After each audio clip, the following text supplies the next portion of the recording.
How do we start?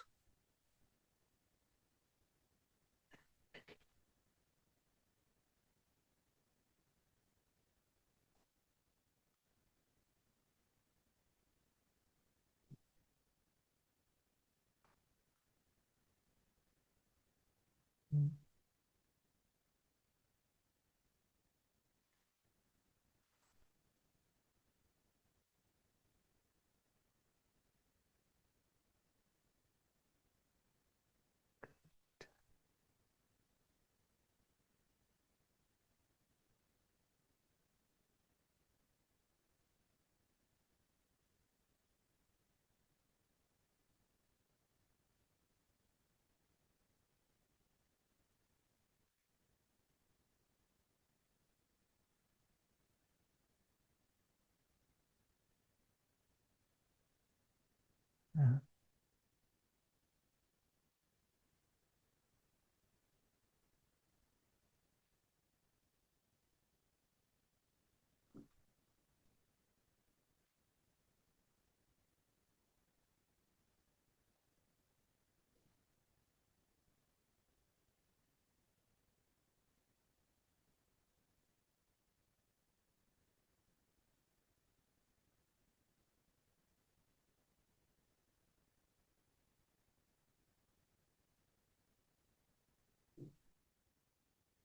Used to start with bhajans part. Should we start that again?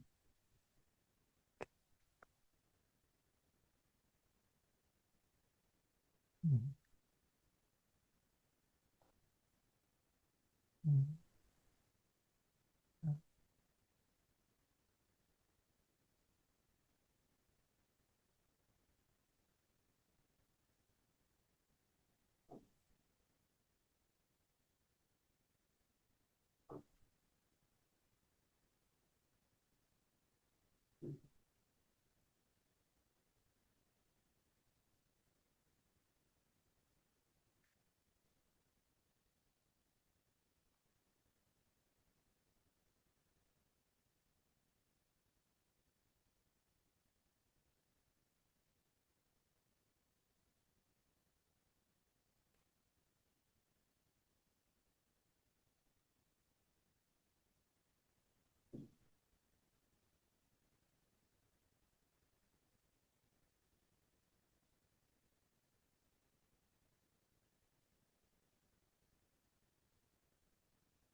It's not like I've come after a long time, so let's have a conversation.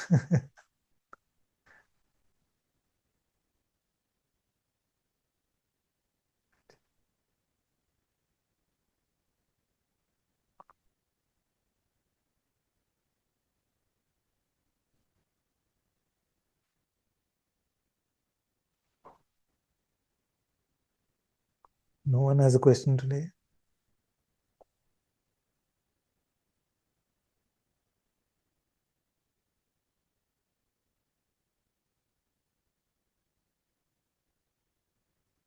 No.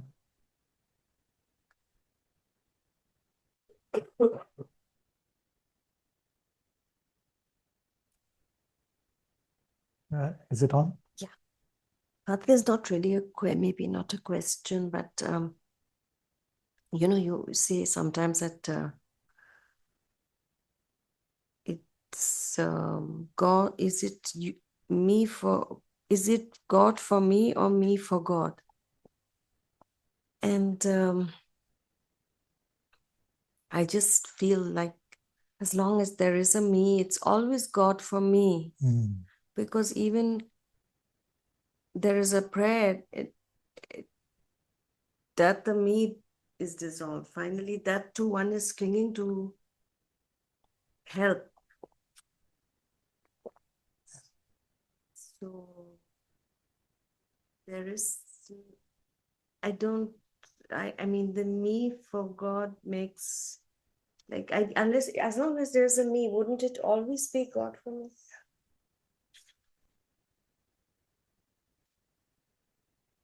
If you look at our inner posture,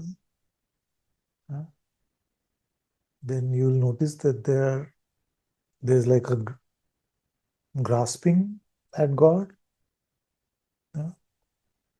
and there's like a dissolving, or if there's a posture left, then the posture is that of openness, of emptiness too. So really it is when the intention is me belonging to God, then that can become the uh, last intention in a way. Then that can become the last intention. But when it is God for me, make this better, do this for me, uh, take care of the me, then that can lead to other desires, other intention. So as much as possible, we say, I'm yours, my heart belongs to you, I belong to you, as an attempt to hand over our individuality, our will in his hand.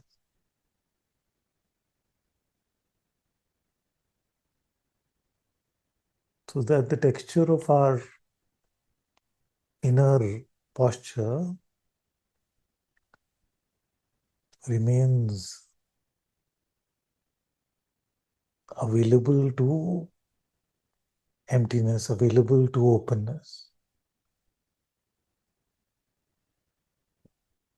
So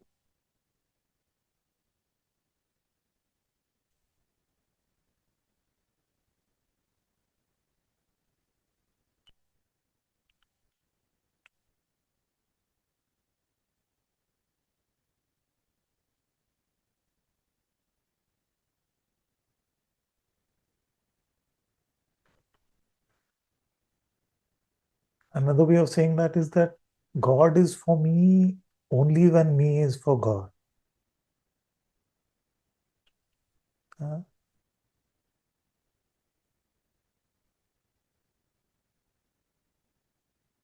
And God is mine only if I am completely, at least intending to or willing to hand over myself to Him.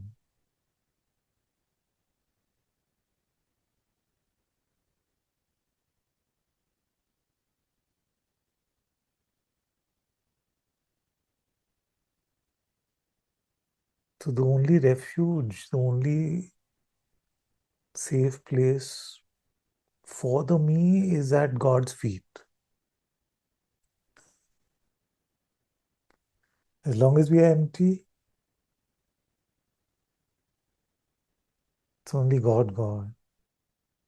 But as long as waking state will come, there will be the arising of this me, the getting caught up in the narrative. Maya is so strong that the incarnations themselves got caught up in the narrative from time to time. And they had to rely on their devotion, their bhakti to keep them safe from their own Mahamaya.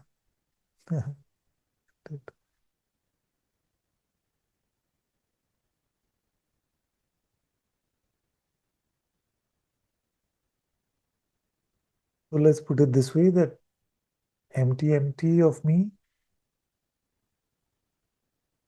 not me, only you, मैं नाही बस तू. But when me, then this me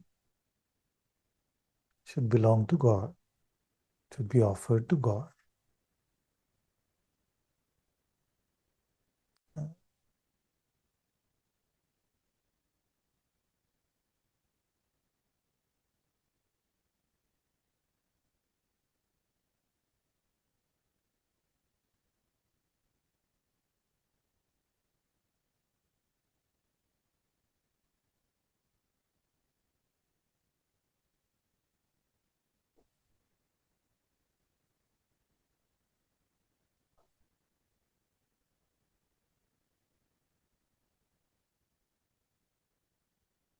When we are open to be swallowed up, that is when we are receptive to receive.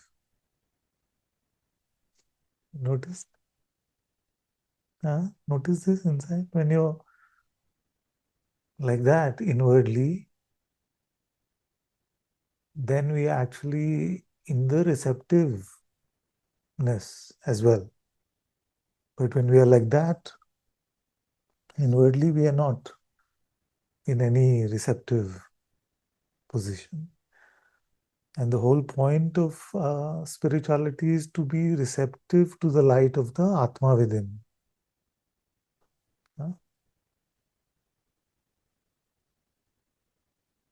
And not imposing ourselves on the Atma within.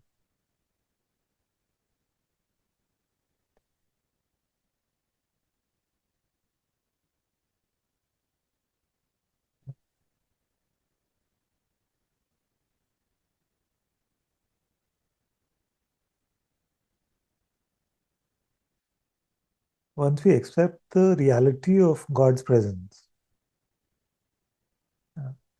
So let's go back to our usual experiment. Your Isht, or the one that you resonate with the most, is sitting with you.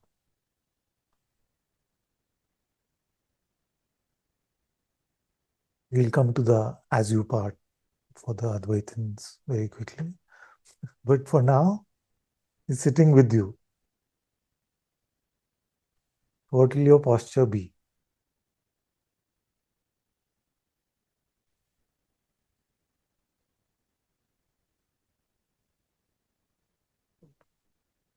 Okay. Either empty or receptive. But if Ramji is sitting in front of you and you're saying, then that's a waste. No? Then that's just a waste. You see? Yeah. That is the indicator that if he is with you, if the Atma is with you, that is the light of Ram himself, then our job is to be humble, patient, open, receptive, grateful. Just like if he was sitting in front of you. Okay? Now, Maya's job is to make you feel that it is not true that God's presence is here.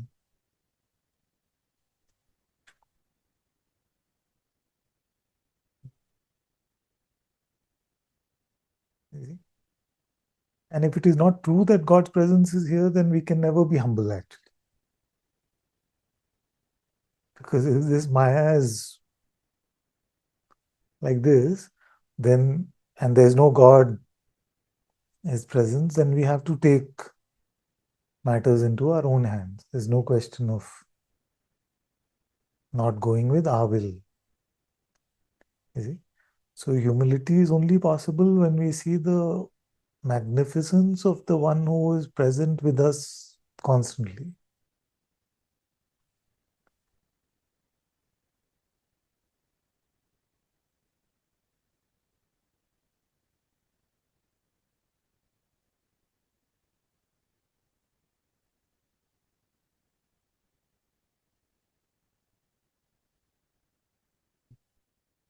So how will you be if Ramji was sitting with you?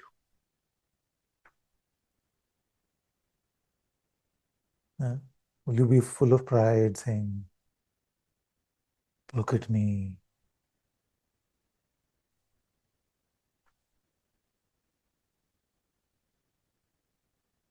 You will not be. Now, what does your faith tell you? Is he here or is he not?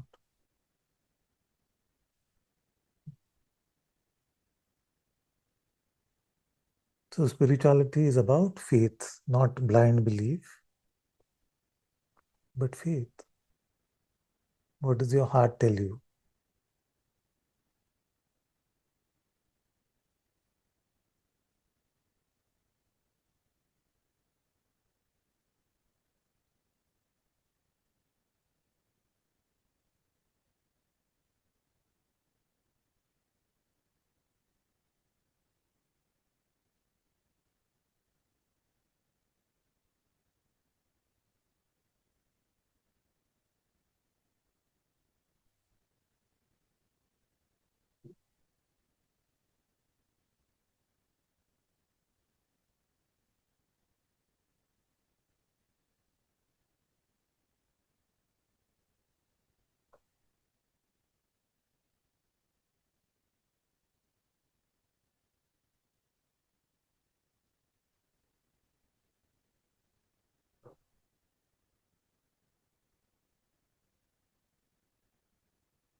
So the Lord appears,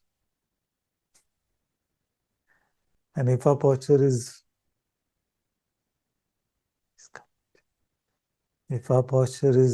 oh, you've come for me, you've come for me. You see? Here, this is my list of demands now that you've come.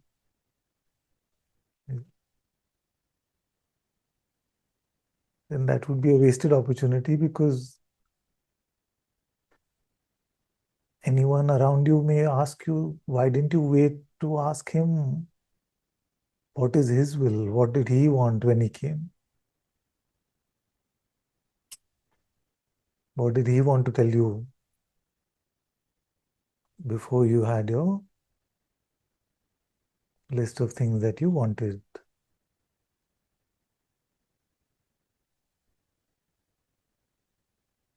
So in that way, prayer is less about saying, it is more about listening. Uh,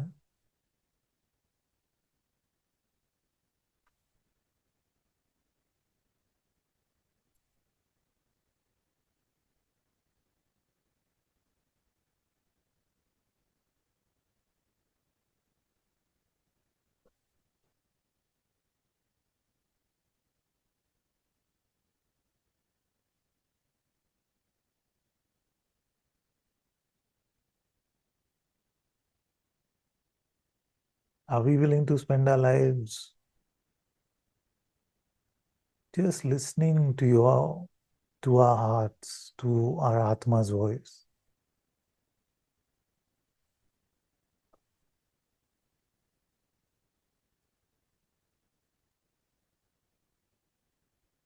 If you are, then the tools will come. The question can be, what device can I use to hear the voice of my Atma? Once your intention is clear, then the device will be clear.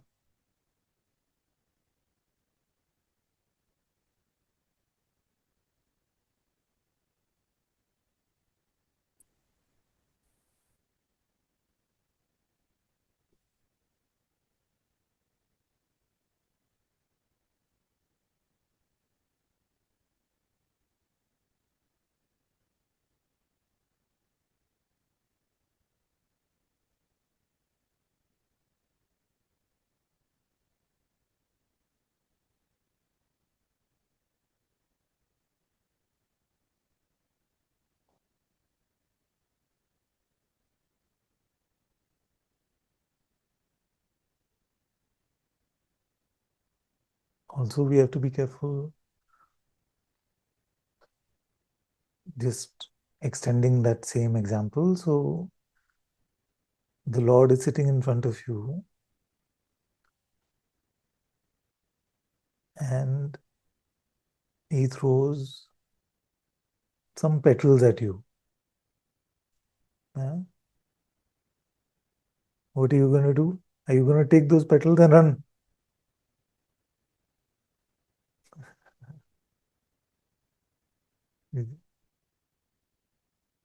This is what we do oftentimes.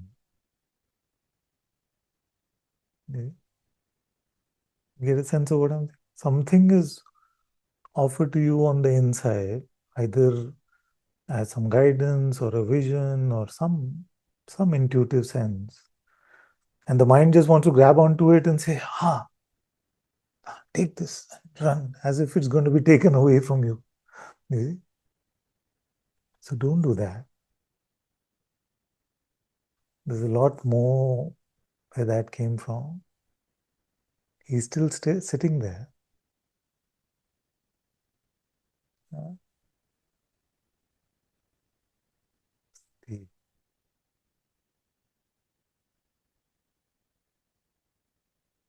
In fact, like Hanumanji, you see, Sitama gave him a pearl necklace. He's like, what will I do with this? Can I eat this? What can I do with this? So, and long story short, he said that when you and Lord Rama in my heart, then what use do I have for worldly things?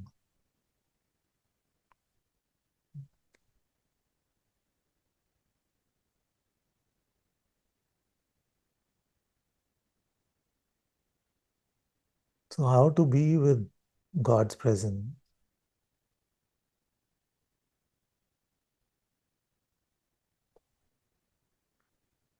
Just just stay patiently.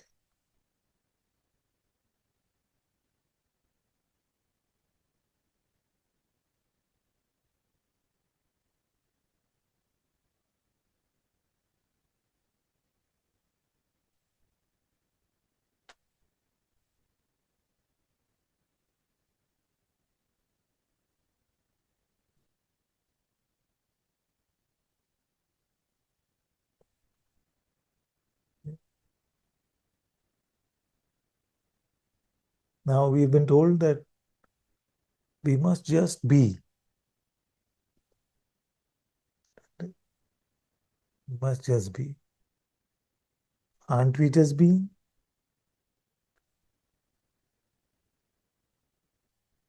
Can we not be? Try to not be right now. You see? So does that mean that it's a useless instruction? It's not a useless instruction. Maharaj was told to be with the sense of I am by his guru. And he said that's the only instruction that he needed. You see? But the sense I am is there. No?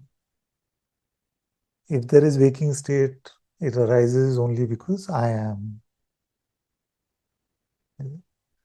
So then what is the point of that instruction? Yeah.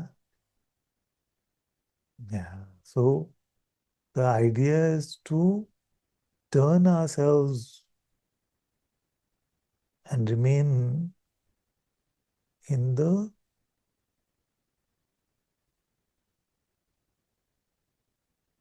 remembrance or in the tasting, which is beyond taste of his presence. You see? So the idea to just be, or the idea to just remain with the sense I am, is also the same instruction to turn inwards and stay with God's presence.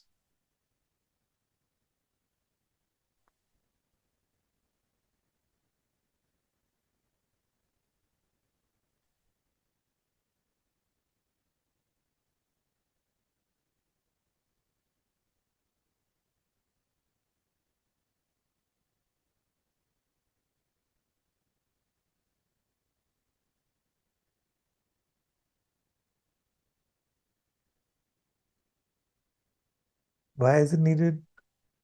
And why are reminders needed?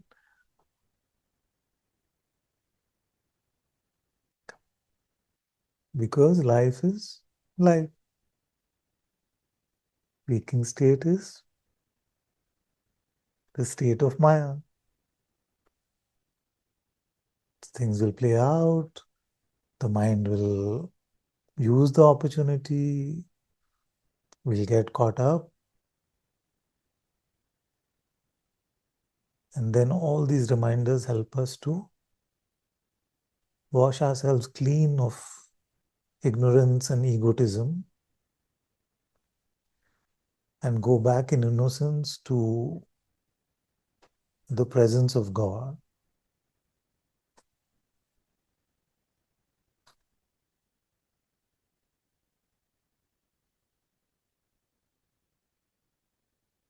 How to how to meet God's presence?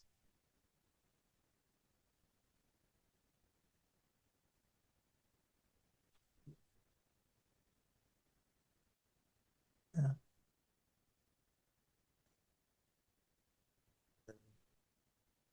We have to be present to Him.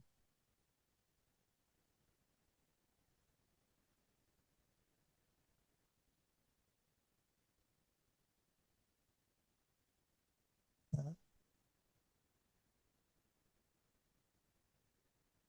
How to see Taj Mahal? Yeah. You have to go to Agra, no? You see?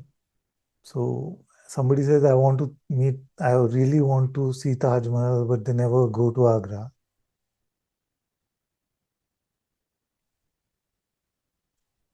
Then what will you tell them? If you want to see, then you have to go. In the same way, if you want to meet him, then you have to go within where he stays. Yeah.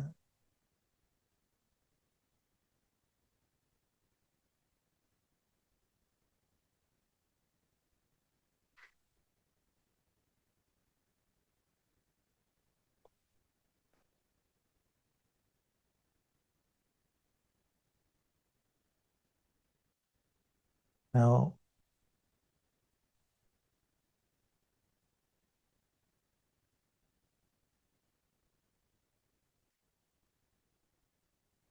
if there was a king of the world and you went to his court to meet him, can you impose on him that I have come now, now you have to meet me? Can't impose on him. You see? So, like Ma Shabri, our job is to do our end of the bargain. He knows what is the best time. Now, does that mean that those times where his presence is not palpably felt, are they just a wasted waiting?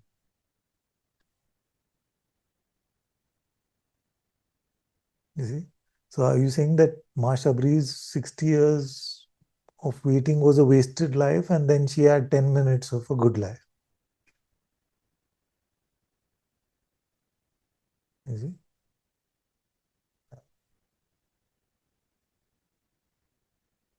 Most auspicious life. Even to wait at his temple door, what we are receiving of him, whether we can feel it, whether we can taste it or not, is the most auspicious use of our time.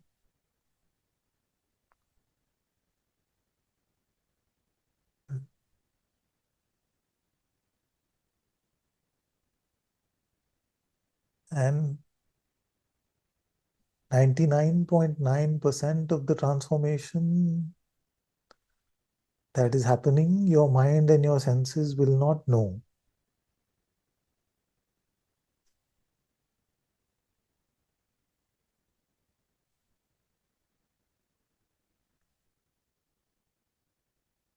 How did you go from prideful to humble? You won't really know. Did you go from angry to meek? You won't really know.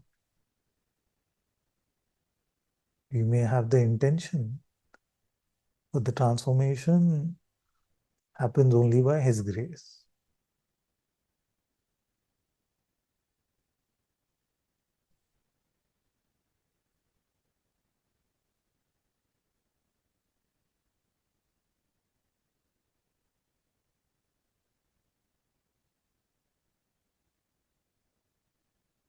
So your heart is that sanctum sanctorum where even if the door seems closed, for you to be waiting at the closed door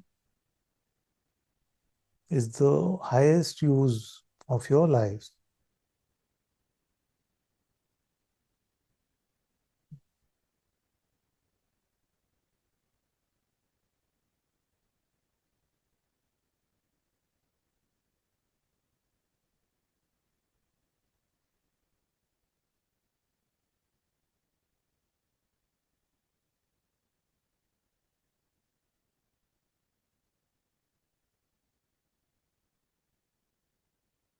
This is called sadhana, true contemplation, practice, nididhyasana, contemplation,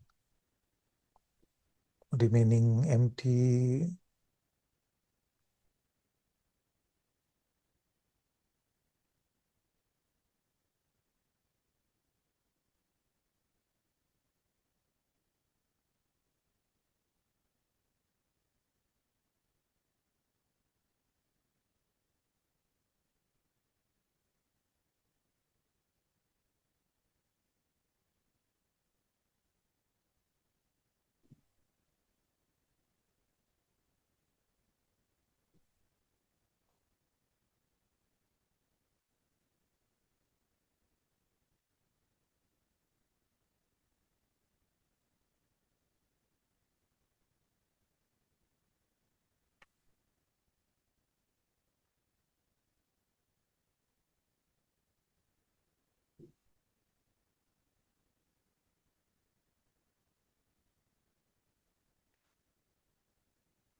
I used to say it like this often, but it's coming now to say, which is your hand more real or is God more real?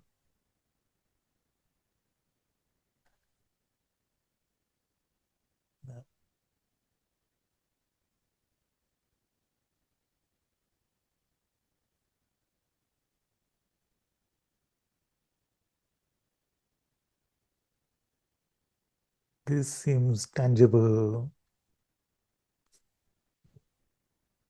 solid.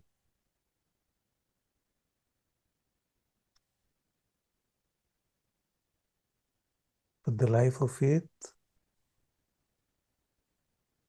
makes that subtlest seeming presence more real, and this grossest seeming sensation less real.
Mhm.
Imagine if the Atma had like a separate life. Uh, and it's a very, very strange life. Because who is the Atma waiting for?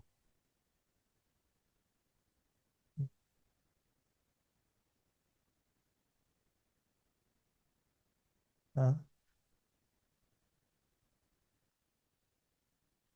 who is the Atma waiting for?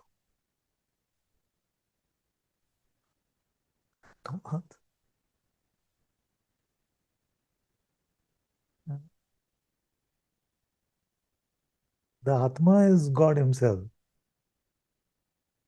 And yet the Atma is waiting for you.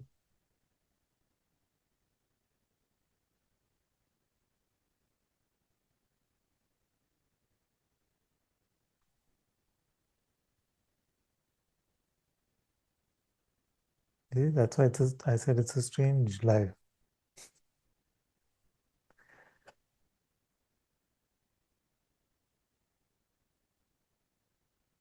God is Him. His godliness is available to Him.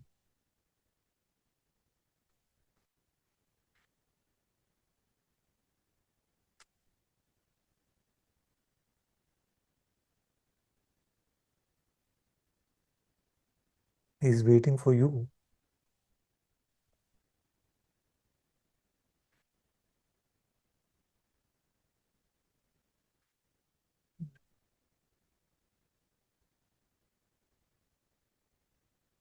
Now, what happens is that because we have made God into a force field, like magnetism, that is why these devotional statements don't compute for us.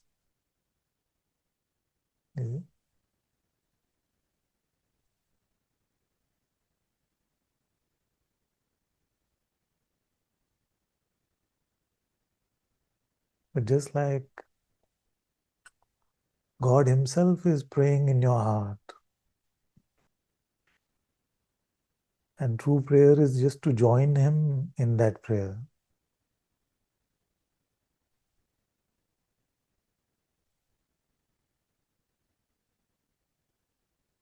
In the same way,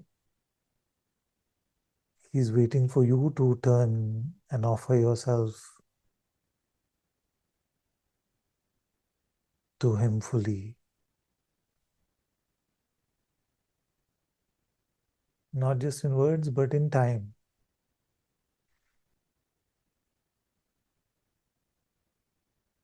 His words are cheap.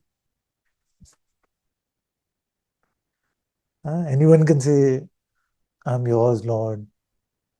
मैं आपका हूँ भगवान. Anyone can say. You see? Uh, but if you said to your wife or husband, I'm fully yours alone, you tell me both. But you don't spend time with the other one or give the other one the your real gift of presence. See, what do I mean by that? That famous example of two friends are sitting together, but one is on the phone with somebody 100 miles away, messaging. So who is this one more present with?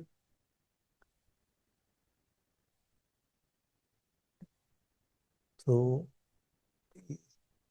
he or she is more present with the friend who is 100 miles away. In the same way, if we don't really give our life to God, no matter what may be happening on the outside, then our spirituality will remain just a lip service spirituality.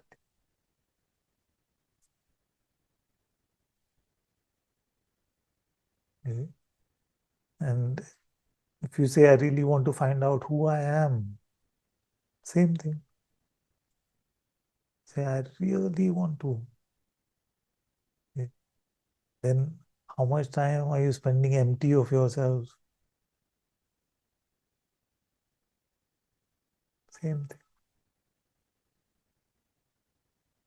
That insight will only come from the Atma itself. So whether the project seems to you to love Atma or to come to the truth, the project is the same. I hope all this part is clear to you, that Jnana Yoga is not a bypass of the spirit. It is a part of spirituality. Yeah. Because that insight we don't have the eyes for. Atma will pull us in, show us with its eyes. So we can invite and say, who is aware even of the presence? You see? But I ask that question to everyone. You see?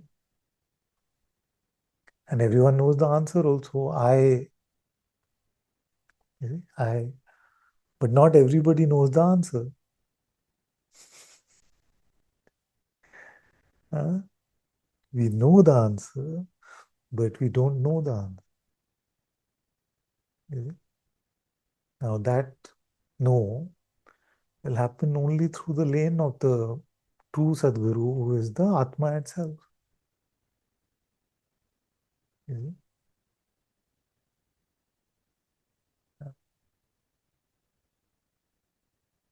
We are told we have to love God, or we have to love all our brothers and sisters. How to do it? With our own strength, we can't do it.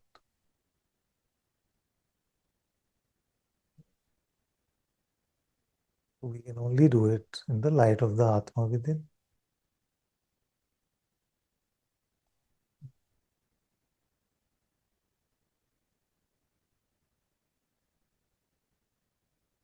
All that is the highest: surrender, devotion, faith, humility, patience, all the virtues, all the insight, all the beauty, all the love is only something that is received by us. None of it is produced by us.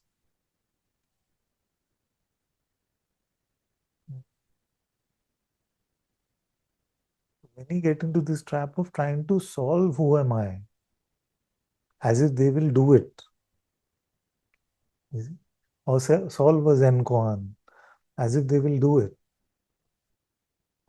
You can't do it.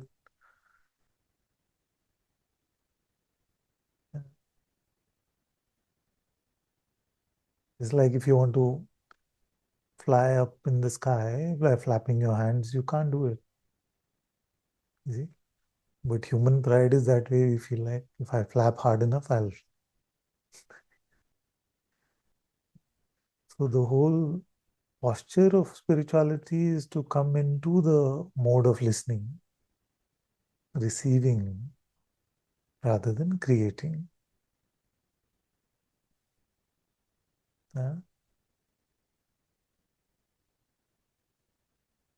So you're not to try and create anything at all.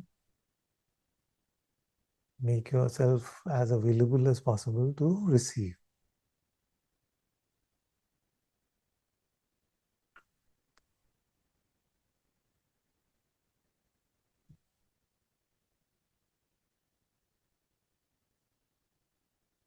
And that's why I was telling you the other day that first you have to relax.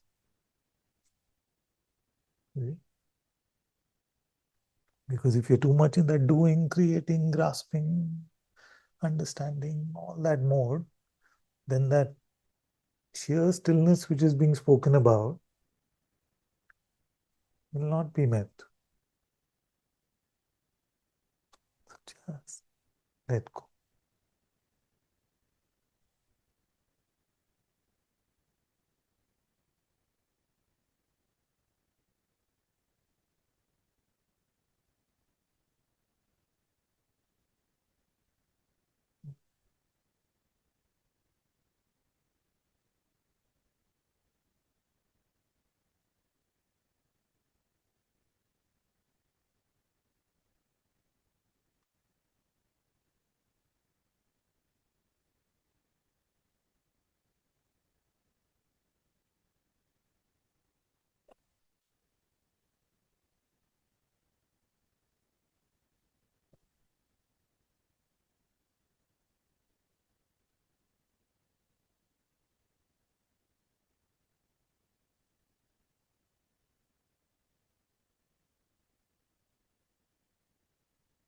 There a difference between receiving and getting. Or let me make it clearer.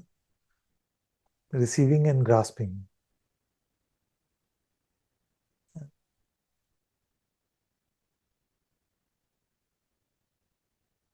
If you're out in the sun, can you grasp at more vitamin D?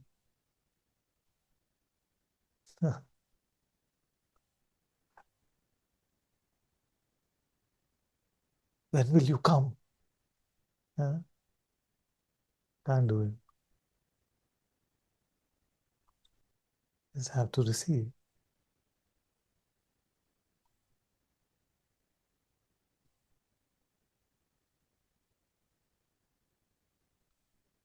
So know that this receptive emptiness within is jnana and it is bhakti. Both the paths get you here.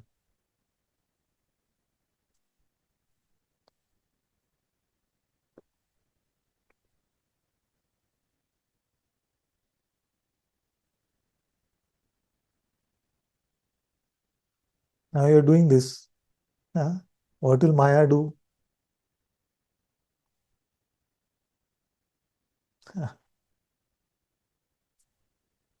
What all can it do to trouble you or distract you? All of you are hearing very intently today. I'm looking. So I'm seeing that. So your intention is there. Now you have to know the tricks of Maya. You see? One trick we already spoke about. What is it? Am I wrong about everyone listening? One we spoke about. Correct. Just you're going there. You're going to the temple. Throw some flowers on the way only. Yes, this must be it. Run. Got it? So don't be quick to grasp at spiritual seeming gifts. Whether it's a seeming guidance, seeming vision, seeming something. I want God. When I'm carried by Him, then what do I need to know?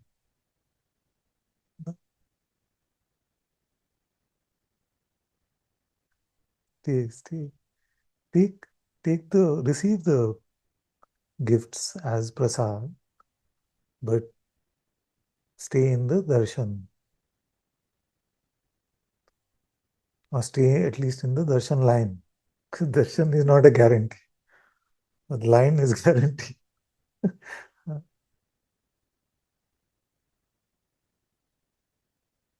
Stay. Today, first time I'm seeing the value of the line.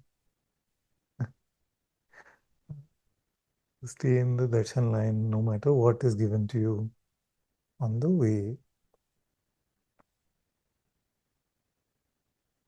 That is a devious trick to distract you with what you think spirituality is. Yeah? It'll use your own concepts of spirituality itself to distract you. In my case, what used to happen in inquiry is, say, why are you doing all this? You are the self already. Yeah? Don't you know you are the self? What are you going on asking, who am I? You are the self. Just accept it and move on with your life.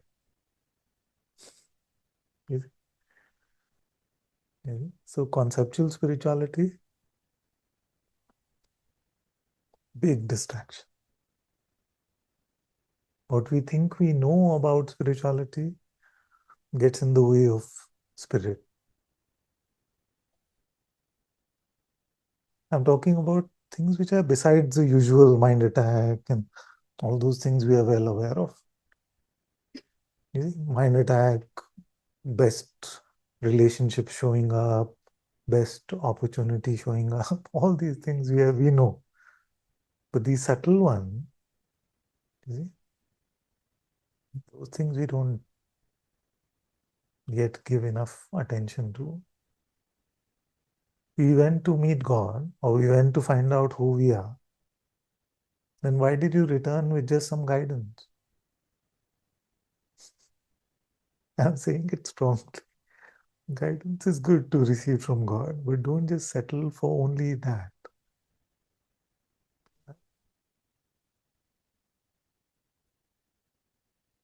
Yeah. We went to meet God. At least guidance is better than our own concept of what spirituality is and why we should stop offering ourselves to Him.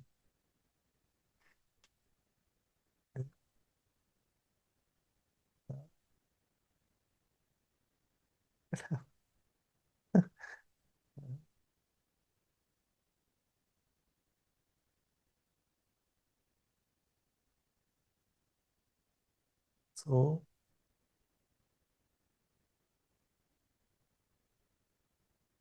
keep your eyes on the road, your inner eyes. And if it helps to close the outer eyes, then that's that's fine. But it's not a prerequisite.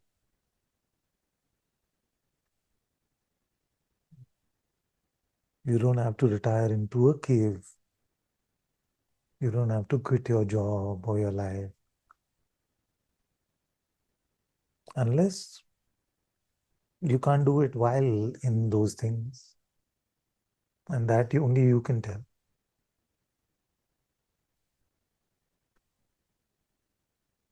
So when I think you don't have to doesn't mean that you should never. If that is the only way you will do what you're meant to do in this life, then yes. But usually it's a mind trick. Because I'm so distracted because of this thing, that's why I can't.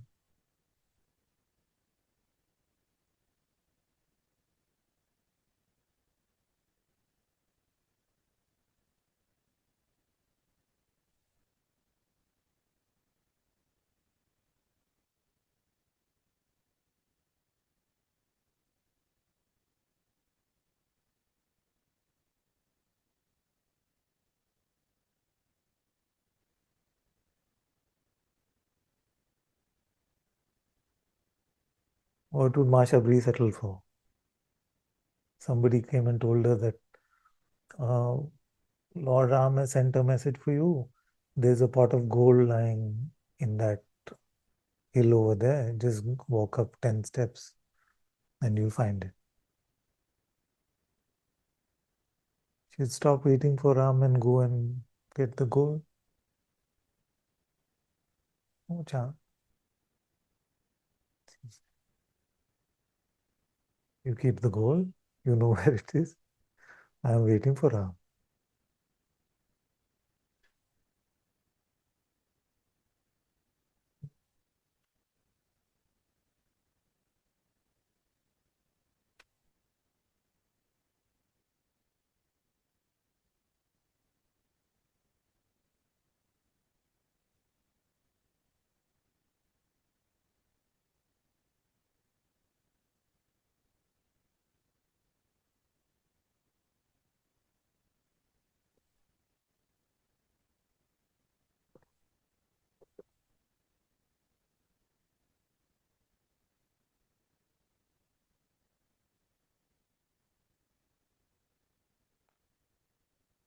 All of you getting the nuance of what I'm saying. Not saying I'm not saying disrespect guidance from the heart or disregard it. I'm saying there's a lot more where that came from. So don't grab it and run out.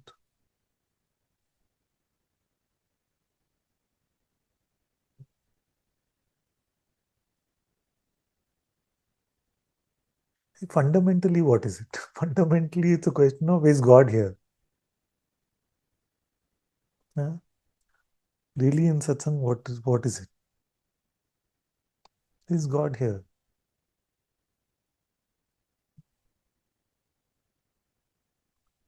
What is being pointed to in satsang? This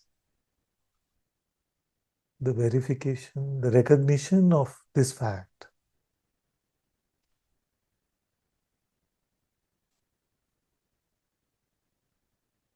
So what is the answer?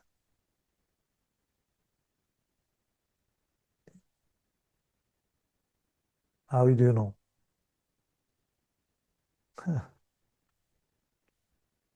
You know or you don't know? You know, or you know, or you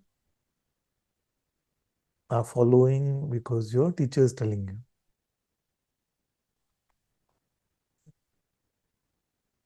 So these two outer ones must lead to the inner knowing. How will you know that God is here?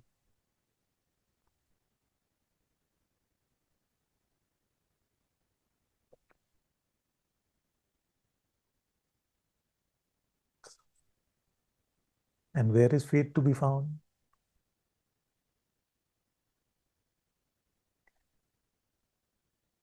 So to find it, where do we have to stay? There in the heart.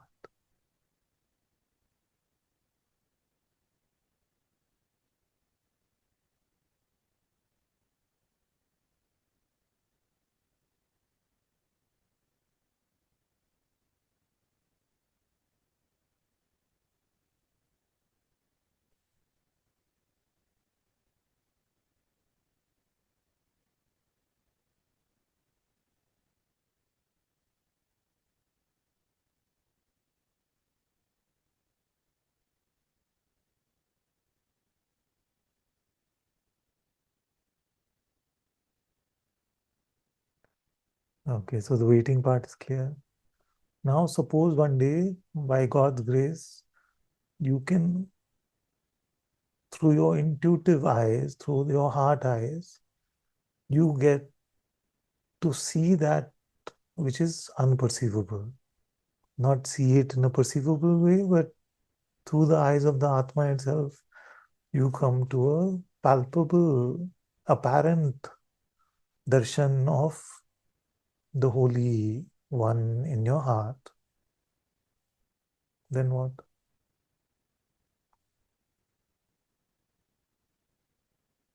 Very good. So it's not going to be like we see in television. When we did the sadhana, God appears. You ask for the gift you want. He says, Tathastu. You go. That's not it. If you meet him, then don't leave him. Why leave him?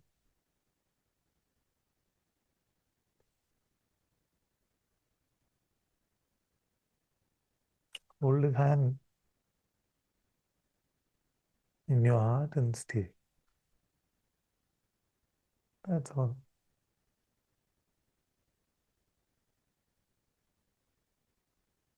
And don't let things distract you, disturb you in the world as much as possible. This dream will keep going on. Something just will require you to do some things. Holding his hand, all this will play out.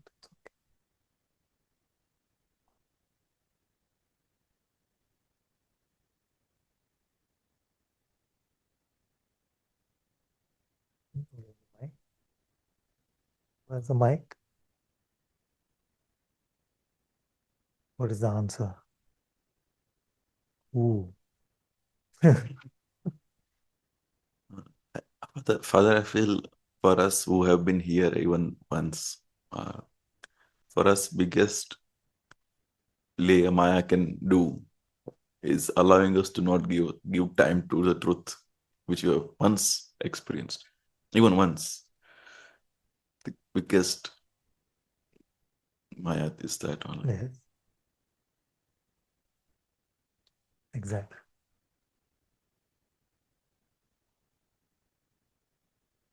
That recognition is very good. Because you see the trick of Maya, then at least it has to come up with newer tricks. Usually, of the problem in our life is we fall for the same tricks over and over. Yeah. Once you spot it, then let it also work hard.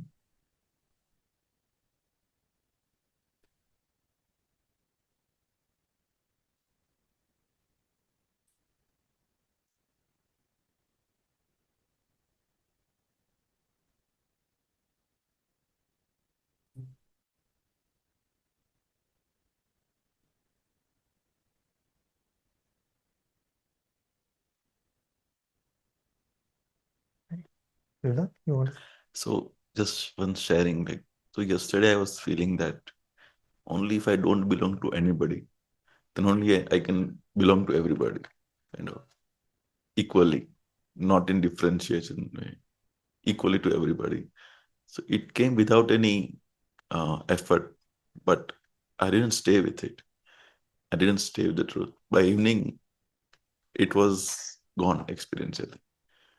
So I realized that till the time we are aware, something we need to do, 12 hours, 15 hours, whatever time we are aware, something, breath watching or aware of thought, whatever practice you want to do. But unless I make something continuous part of my conscious, well, it's not going to happen. exactly. It's very true. Unless we practice it, we can't execute it. You see, we've been saying that if somebody tells you, okay, just deadlift this 150 kgs, can you do it? Why not? No practice of it. Be determined. Do it. So we accept these things very easily in the world, but when it comes to staying with God, we feel like I'm the self only. So the focus prayer, the focus practice is literally practice to let go of avidya, to let go of Maya, and to stay with God. Until we do it, then mostly it will just remain conceptual. Mostly it will just remain good intention, but not translation into a lived spirituality. It's very true.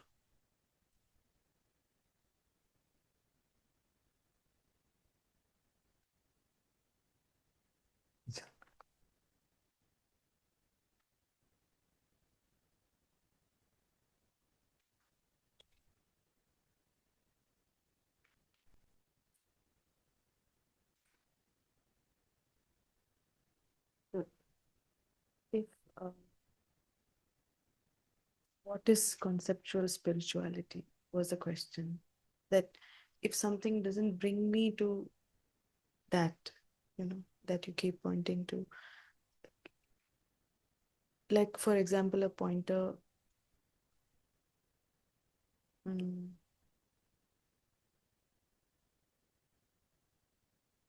God is, for me, a pointer is usually an image, like your image comes, or let's say Bhaiji or Thomas Keating.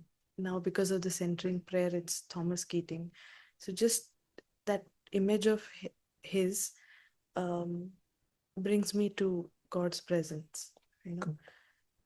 So what do you mean by conceptual spirituality? So, like you said, if it doesn't bring you there, or even worse, if it serves as a valid replacement.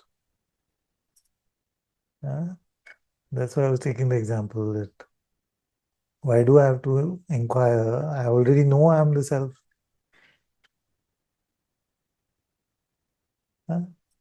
Why do I have to pray? I know I am one with God already. My being is His being only. There is no separation. Prayer, in fact, is creating separation.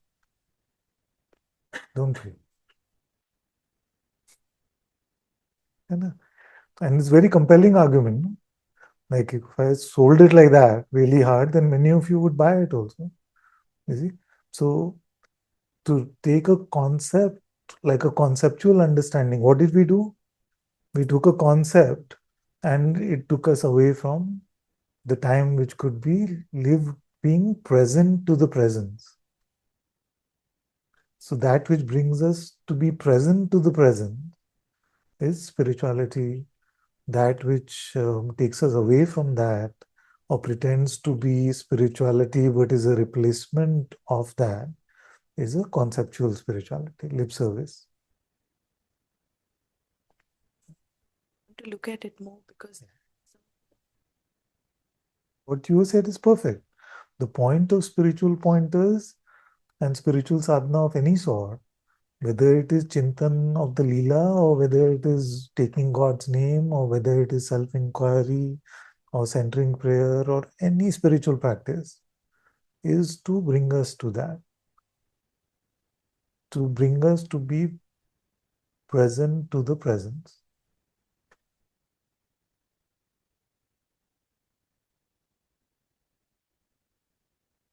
So that is, you said the cooking part and the eating part. We are cooking in a spiritual way, whatever sadhana resonates with us, and then we are allowing ourselves to be eaten by him, actually. It's the eating part. You should rephrase it actually like that. Yeah. We cook ourselves and then offer ourselves to be eaten by him. But if somebody new to satsang, then that will sound a bit strange. You're getting the textural difference of that.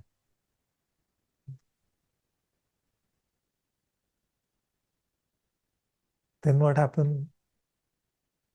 You said Ram, Ram, Ram, Ram, like that. Suppose. And it just draws you in a spiritual momentum which allows you to be in your heart almost effortlessly.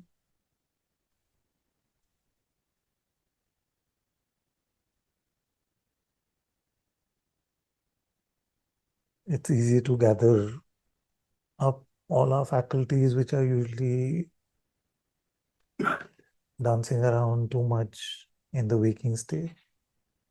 Then when this spiritual launch pad in the form of a practice that resonates, then it launches us into our heart.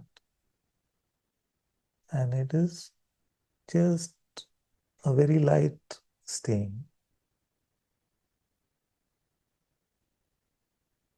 Lightly, the light, if you take that light weight away, then you'll go back into the world. Have you noticed the subtlety? So we are fully in the world. Then there is some practice. Who am I? Who am I? It gathers us up and allows us to just with a very light weight stay in our heart. But at this point, if the weight is taken away, then you can easily be distracted. Then as you stay there more, then there's a weight of the heart's gravitational pull is pulling you in, where the situation is now reversed. You see? And you have to try out and notice all of these things. After a while, the situation is reversed where the pull is coming from inside and it will be effort to come out. Okay? Earlier, it was a slight effort to stay. Then it became the transference happened where God is pulling you in, but He doesn't impose Himself on your will. So if you force it, then you can still come out. You see? Till you allow yourself to be taken in more and more, you come to a samadhi where There is no out in. So in a Saguna Samadhi, you may continue to perceive the things of the world, but as you remain inward, there is no effort, either pull or push.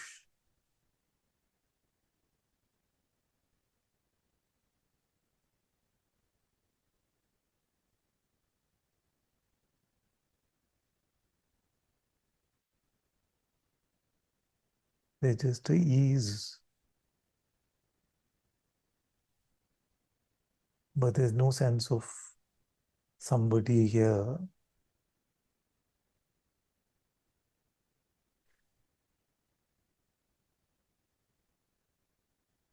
There's no concern about time, what is happening. You can't find your center, you can't place yourself in a me anywhere.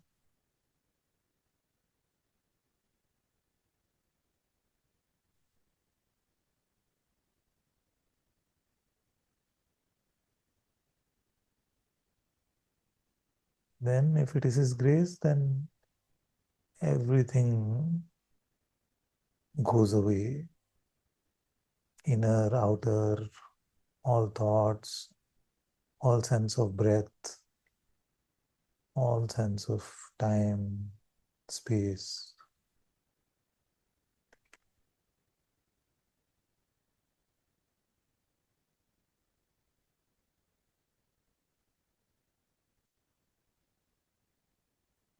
Me is gone, but I is here, which is just the pure witnessing.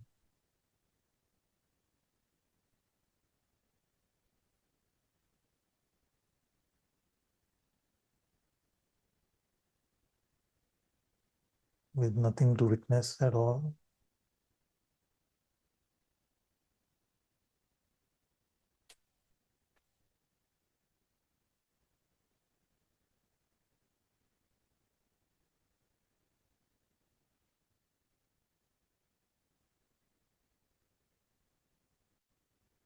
So we stay in the Nirguna. And apparently they say that, and I have no real life experience of this, but they say that those who stay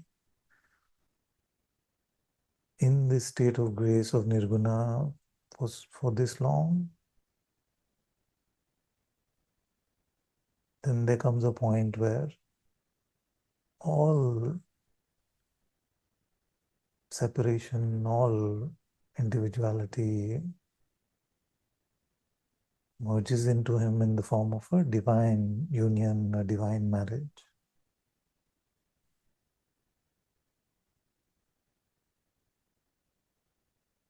So even when the outer life comes back, there's only the minimal identification, just the tanmatra, just the minute quantity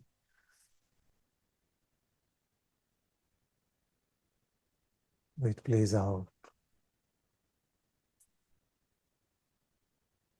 For these ones, apparently they don't have to do any practice anymore.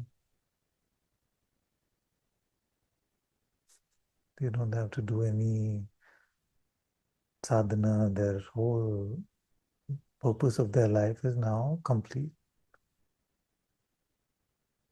But I cannot speak authoritatively about that because that is still beyond what I have experienced.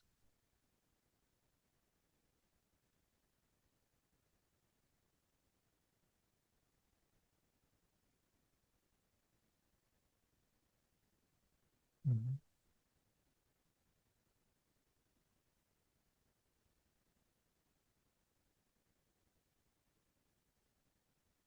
So, so then the active recollection was the part where we are, all of us have a sense of this, no?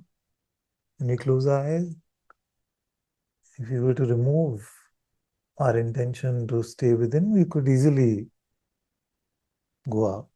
You see? So that is the waiting that I'm talking about. Stay there like that. And then all of us also have the experience of being pulled in by him, where it seems to take, where it's reversed now, and it seems to take effort to go out. You see? Then he's holding us in. That is very, very beautiful. So we must not leave that. If there is something to do in the world, then he'll leave it. You don't have to force it. And then now leave me to go do things in the world.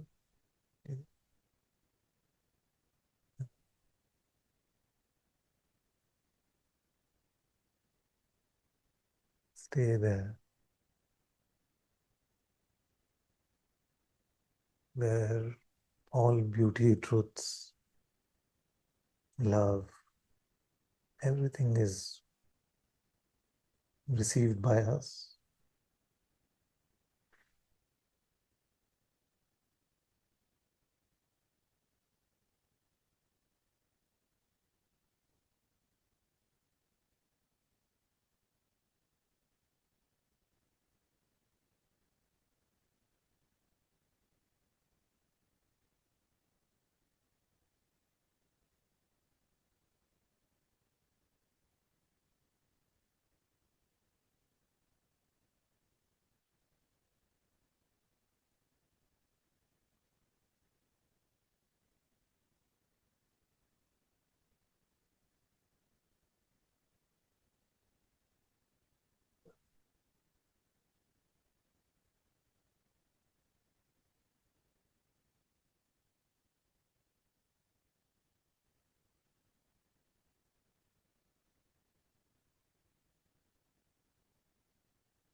This part is clear. You have to taste it.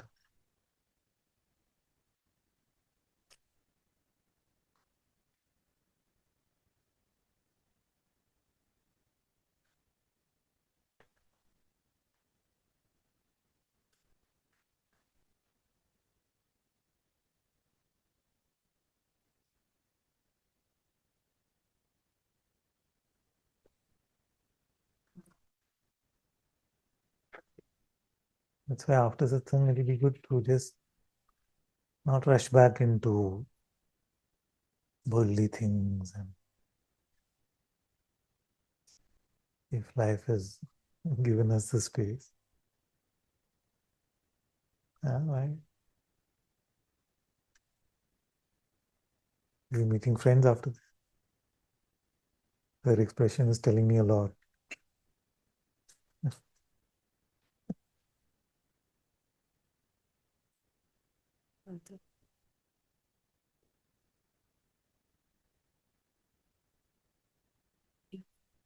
When I'm, let's say, talking to someone, and if if whatever I'm say is not my lived experience in this moment, can I safely discard that as a concept? Well, if it comes and it helps both of you go to that non-conceptual place, then it's fine. The intention must not be to have any sort of one-upmanship about it. The intention should be love and to be helpful.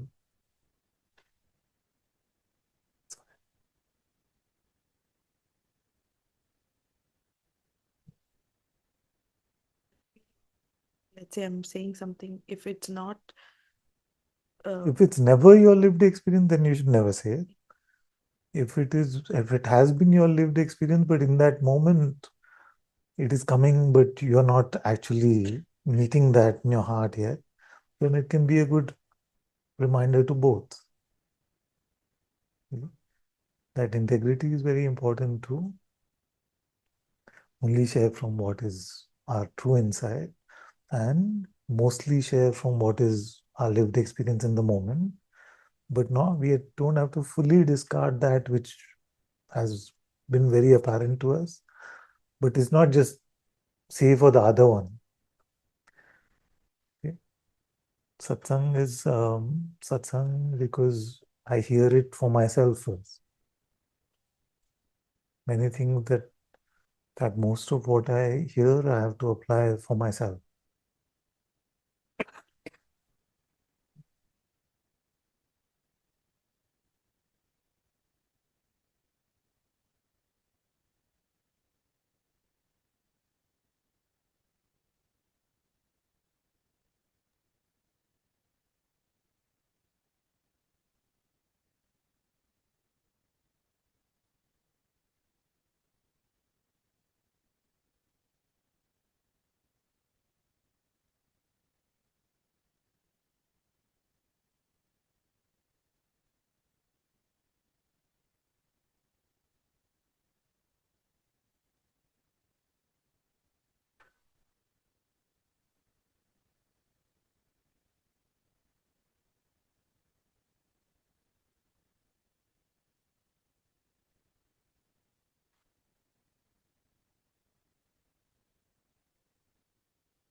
So our spiritual pointers then become like the light anchors which pull us into our heart.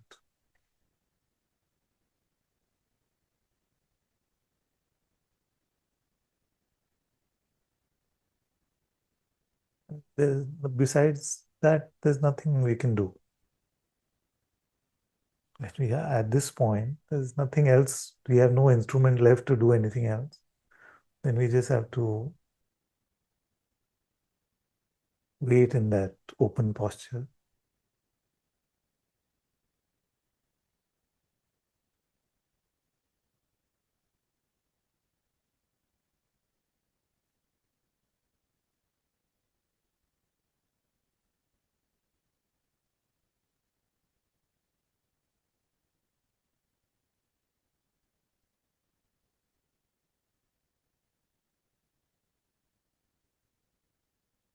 Then, if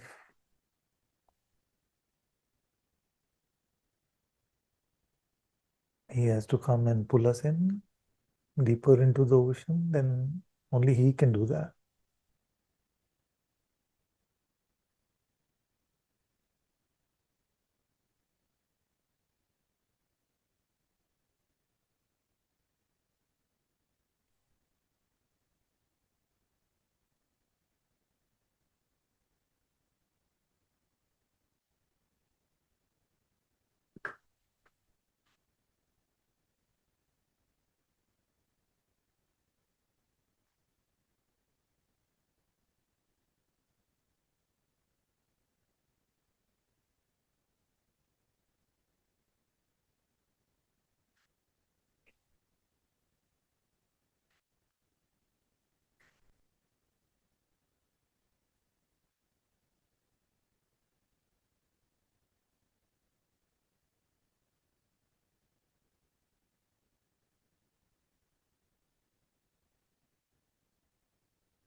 Mm. Father, this was in last satsang you said. I mean, I've been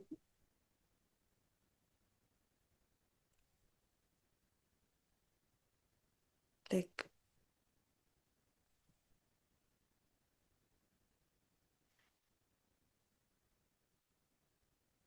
I know God's presence. Um, like he's never come without love. It's always like that day you said the sandalwood and the fragrance. So I don't know God's presence without love. And it's not a feeling of love. Like when I feel his presence in my heart, it's not a feeling of love, but it's so that is my in a way indicator that he's here, Father. Like Yeah. it's not. So with which eyes we recognize that love? I know it intuitively that I just know it. It's not a because there's no So feeling of love. yes. So those eyes we must not leave.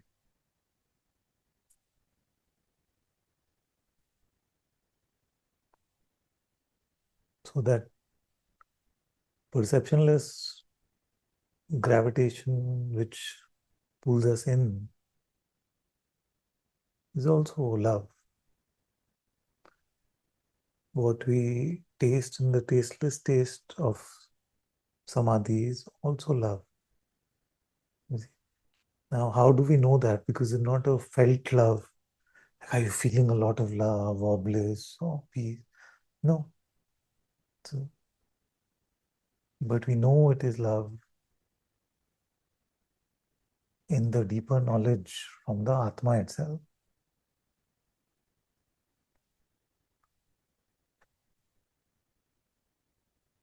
So we must remain in that receiving, in that discipleship.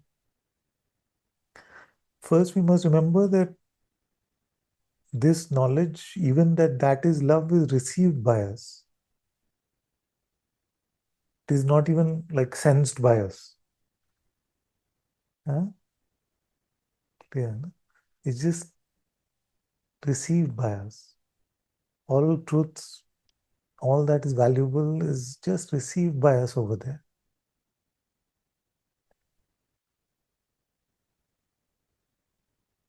And that prevents any sort of ego coming into the picture saying, see, but I have seen that. No, you haven't.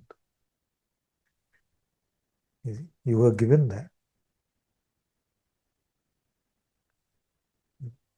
Somebody sitting begging outside the temple receives a gold ring as a gift. Is it something for him to be proud about? No. Can our mind make us proud about it? Yes. Okay. So once we keep that receiving posture, then it keeps us humble and safe and allows us to go deeper and deeper. Okay.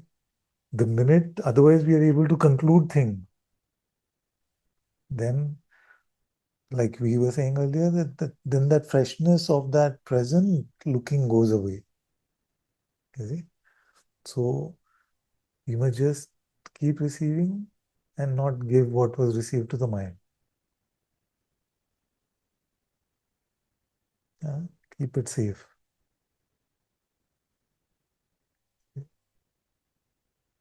Because the mind will quickly make it learn knowledge. Okay? Yes.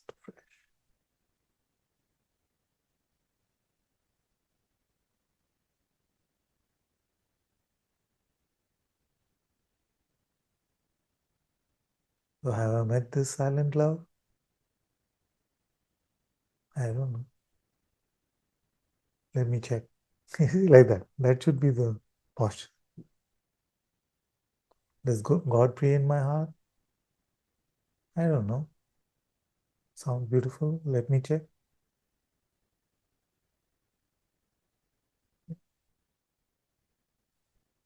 There are no prizes in the world for knowing these things.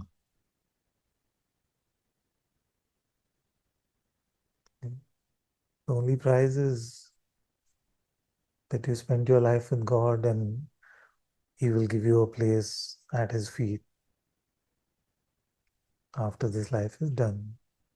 So there's no worldly prizes for these things. In fact, mostly there's worldly trouble.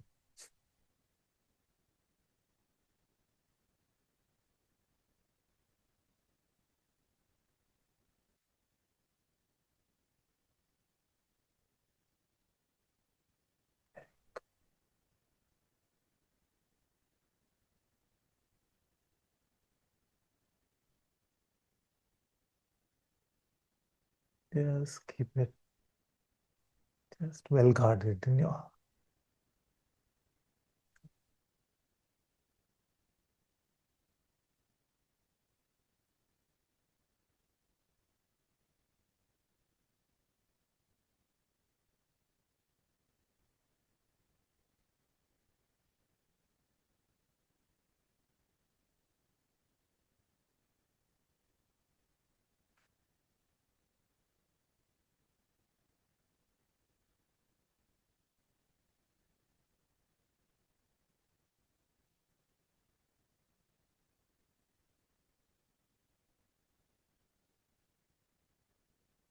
Okay, we're closing. All of you are clear about the difference between heart knowledge and head knowledge.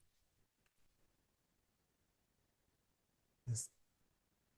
Don't give it to the mind to translate.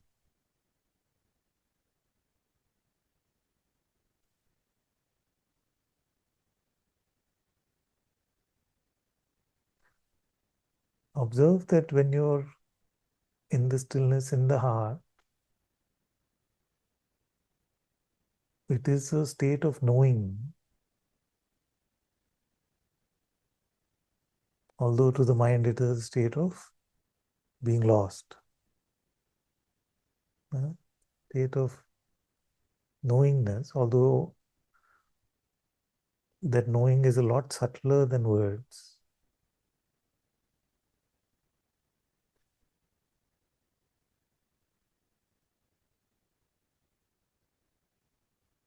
So what can contaminate that knowing?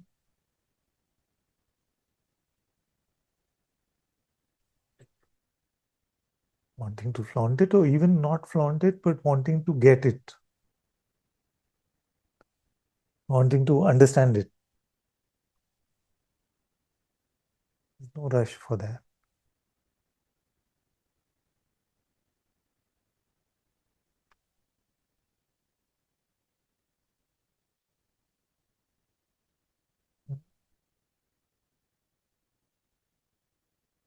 Not that you're rushing, I'm just saying that these are the things that will happen after this. Once you're coming to these insights,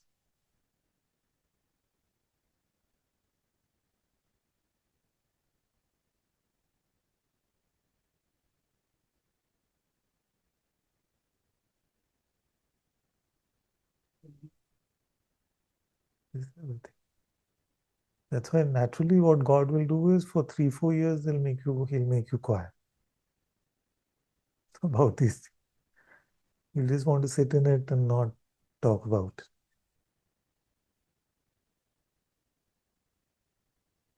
So people will have to come and like force it out of you.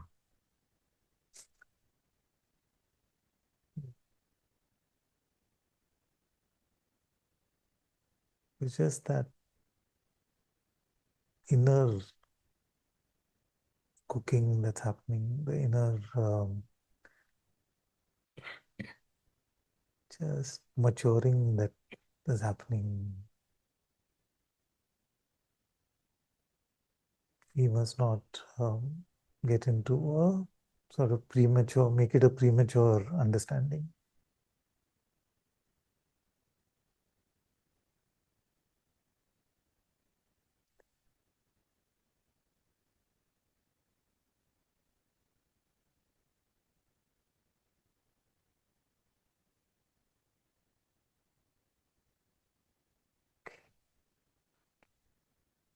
Aniko,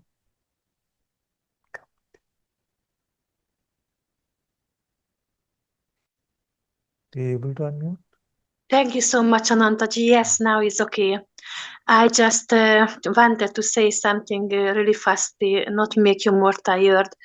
It was so nice when you make it clear for me that maybe not literally like this, but that you said you can say whatever and even the opposite of it, because it's not your words, but we need to understand conceptually at all, and not even the best path that we can use, because used to I believe that I have to go through on each path to stabilize in the truth.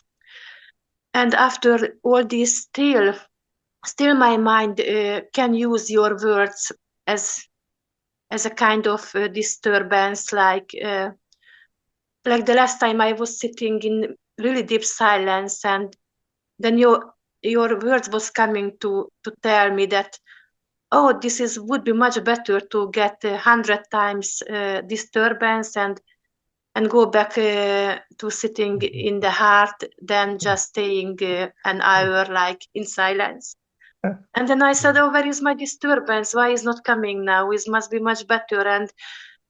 And then I find this is the disturbance now. But after it all just went, and I got so angry, and I just left my chair.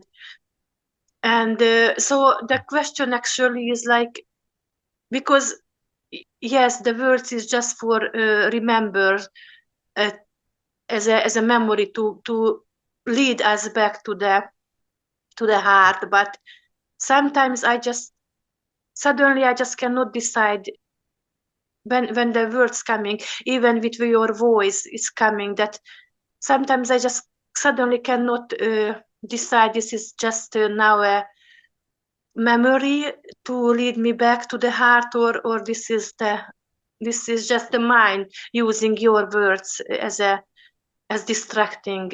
Yeah. Thank you, Ananta-ji. Thank you. You don't have to decide. Just return. That's it. You don't have to decide. There's no reason to decide.